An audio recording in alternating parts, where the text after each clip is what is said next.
అందరికీ నమస్కారం అండి ఫ్రెండ్స్. మనకి ఇప్పుడిప్పుడే మరొక ముఖ్యమైన అప్డేట్ అయితే రావడం జరిగిందండి. అదేమిటంటే పెన్షనర్లకు గుడ్ న్యూస్, ఈ పద్ధతి పాటిస్తే అదనంగా 8% పెన్షన్ అంటూ ఇప్పుడిప్పుడే మనకు ఒక లేటెస్ట్ అప్డేట్ అయితే రావడం జరిగిందండి. అయితే ఇందుకు సంబంధించిన పూర్తి వివరాలు అయితే మన వీడియోలో తెలుసుకుందామండి. వీడియో మాత్రం ఎక్కడ స్కిప్ చేయకుండా చూడండి ఫ్రెండ్స్, అప్పుడే మనకి పూర్తి సమాచారం అయితే తెలుస్తుంది. ఇక లేట్ చేయకుండా వివరాల్లోకి వెళ్ళిపోదాము. ఇక ప్రభుత్వ ప్రైవేటు ఉద్యోగులకు పీఎఫ్ అకౌంట్ తప్పనిసరి.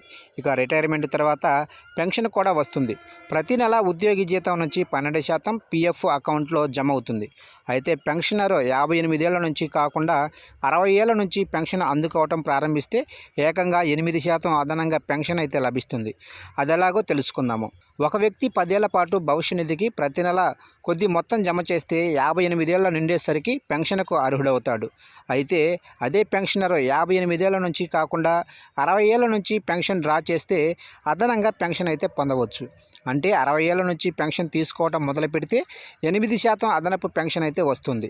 10 ఏళ్ల పాటు జీతం నుంచి కొంత భాగం ప్రతి నెల పీఎఫ్ అకౌంట్లో జమ చేస్తే చాలు, ఇక ఎవరికైనా పెన్షన్ లభిస్తుంది. 10 ఏళ్ల కంటే తక్కువ వ్యవధిలో పీఎఫ్ అకౌంట్ కలిగి ఉంటే మధ్యలో ఎప్పుడైనా పెన్షన్ కోసం డిపాజిట్ చేసిన మొత్తాన్ని విత్డ్రా చేయవచ్చు. ఇక ఈపీఎఫ్ ఖాతాదారులకు రిటైర్మెంట్ తర్వాత పీఎఫ్ ఫండ్ నుంచి ప్రతి నెల పెన్షన్ అయితే అందుతుంది. ఇక 10 ఏళ్ళు లేదా అంతకంటే ఎక్కువ కాలం పీఎఫ్ ఖాతా కొనసాగిస్తే 58 ఏళ్ల నుంచి పెన్షన్ అందుకునేందుకు అర్హుడవుతాడు. అదే పెన్షన్ 60 ఏళ్ల నుంచి తీసుకోవడం ప్రారంభిస్తే అదనంగా 8% పెన్షన్ అయితే అందుకోవచ్చు. ఇక నిబంధనల ప్రకారం 50 నుంచి 58 ఏళ్ల వయసులో ఉంటే ముందస్తు పెన్షన్ పొందవచ్చు, కానీ పెన్షన్ తక్కువగా వస్తుంది. 58 ఏళ్ల లోపు పెన్షన్ తీసుకోవడం ప్రారంభిస్తే ఏడాదికి 4% చొప్పున తగ్గుతుంది. అంటే ఒకవేళ 50 ఏళ్ల వయసులో పెన్షన్ విత్డ్రా చేసుకుంటే మొత్తం పెన్షన్లో 92% లభిస్తుంది.